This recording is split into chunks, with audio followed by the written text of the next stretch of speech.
penting kalau terangkan ya. Karena itu kita harus terlatih. Eling-eling hadis yang Musnad Ahmad. La taqumu sa'atu hatta la yuqala fil ardi lizalim anta.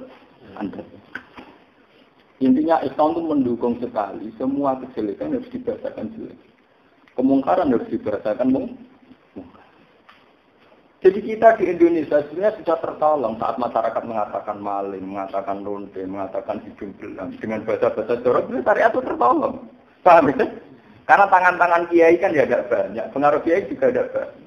Bagaimana bahasa-bahasa ini juga ikut ikut menjorokkan zina, paham ya? Ikut mengimajinkan bahwa zina benar-benar dosa. Dan ini kita tertolong, kita secara syariat apa? Kemarin di Jawa, wong tak sholat lah, zina tetap keberatan, paham ya?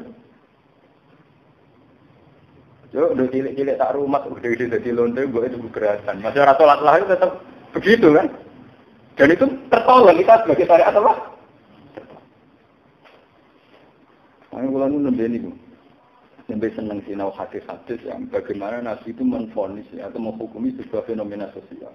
Ternyata pilihannya Nabi kayak Quran itu yang bisa dibacakan seorang. Misalnya Quran menghukumi zina itu wala taqrabuzina innahu kana fahsyatan wa sa'a sabila. Untuk bahasa orang yang makan serampangan, innalladzina yaquluna amwala yatama zulman innama yaquluna fi butunihim napa. Mangan geni wong kok doyan dunyane wong yatim mangan apa. Doyan riba istilah Quran wala. Alladzina yaquluna riba la yaqumuna illa kama yaqumul ladzi yatakhabbatu syaitanu minal sing doyan riba kok wong kesurupan. Kok wong kelebon setan, kok wong kelebon jin. Warnya bahasanya kasar terus pilihan Quran untuk hal-hal yang harus dikasari. Wong disangkal lagi ya takut batu setan nominal, sama ada orang kesurupan. Paham ya? Untuk orang yang apa itu mesti begitu.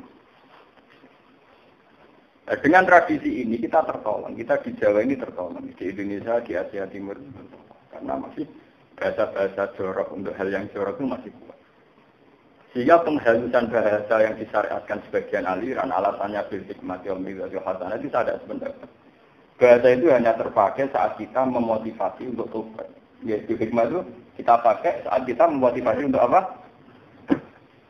Di luar itu enggak, yang di luar harus dikatakan apa?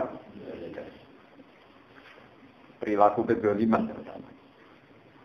Paham? Ini penting kalau aturakan karena itu tadi. Nanti kalau kita terlatih bahwa poligami berbanding sama dengan zina, itu nanti sama tidak kaget dengan logika-logika poligami. Jadi tadi saya katakan, orang-orang Islam modern yang mengkritik poligami secara gencar, apa segencar itu mereka mengkritik berzina. Orang-orang gencar mengkritik Gus Dur, mengkritik Kiai, apa segencar itu mengkritik pendeta, mengkritik orang-orang yang enggak benar. Lalu kalau sedikit Kiai dikritik uang rasusah, mesti uang drengki. Jadi kalau rasusah, mereka hobi, uang kritik ya hobi. Jadi kadang udah di penggawaian. Jadi dampak rumahnya bento. Ngomong ana napa? Gue ana urusannya napa? Nah, lewat mukadimah ini tadi, lewat dasar ilmu ini. Dan itu saya bertanggung jawab di depan Tuhan. Lewat dasar ini nanti sampean saya bacakan urut. Ya, itu tadi nggak ada di kitab ini, tapi nanti sampean dengan logika itu terus nggak gampang. Ya, saya sekarang baru senang belajar Musnad Ahmad itu. Itu detail sekali Nabi ngelawan kezaliman itu detail sekali. Sampai barang-barang sepele itu kalau Nabi ngelawan, kalau itu kemungkaran itu detail sekali. Misalnya ada orang hanya gasap atau mengambil apa itu selimut. Selimut itu kan barang sepele, apalagi saat perang besar ghanimahnya itu unta, kuda. Selimut itu barang sepele. Dan Nabi ngendikan man husana falisa minna, siapa yang menipu enggak termasuk golonganku. Sampai ada apa itu? Wa maka nali nabiyyin al-yahud wa may yakhlul ya'ti bima dhalla yaumal. Ya, itu asbab nuzulnya hanya ada seorang iseng nyolong selimut. Dalam perang besar, ghanimah besar nyolong selimut kok nyolong sarung. Ghanimah itu mulai onto jaran wong wedok terima selimut mesti itu barang apa?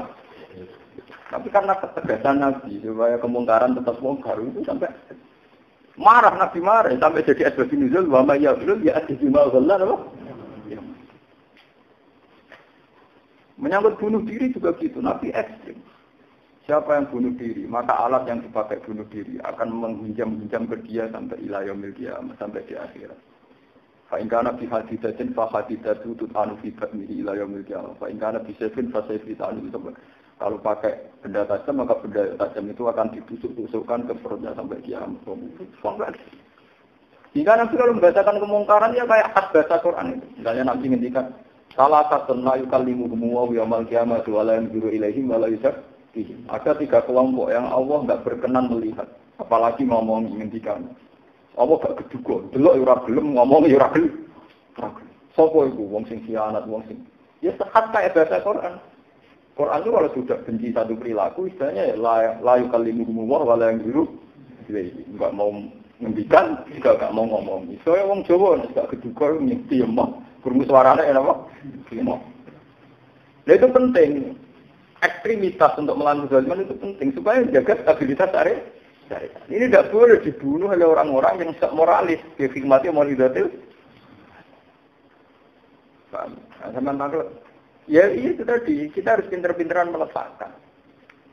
Jangan-jangan yang mengatakan berhikmah roh dalilnya bergumul sibdok, sehingga dia milah dil. Aku sakit, tahu sih ngajar itu terberubah. Mereka milah kita, ya korban tidak tahu barang itu kan. Boleh, jadi tak wajah apapun. Mulai awal malih, jadi sekarang mulai pertama. Awalan al-hikmah at-ta'limiyah.